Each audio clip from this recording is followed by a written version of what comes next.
తిరుమల శ్రీవారి సన్నిధిలో వార్షిక వసంతోత్సవాలు వైభవంగా ప్రారంభమయ్యాయి. తొలి రోజు ఉత్సవాల్లో భాగంగా శ్రీదేవి భూదేవి సమేత మలయప్ప స్వామికి విశేష స్నపన తిరుమంజనం నిర్వహించారు.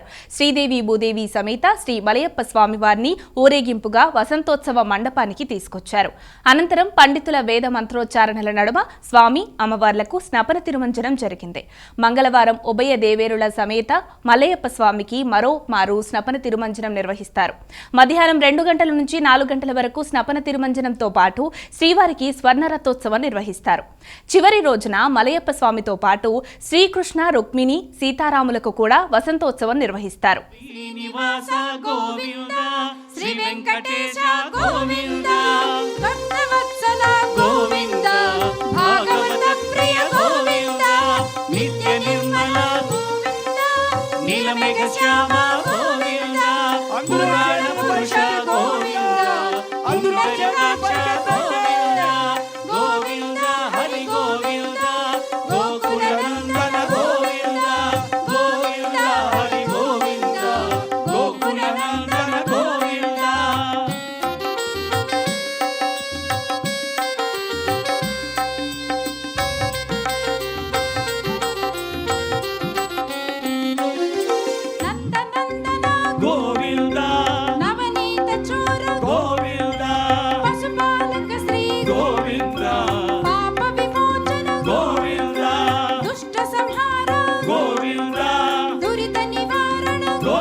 దశరథనందన గోవింద దశముఖమర్దన గోవింద.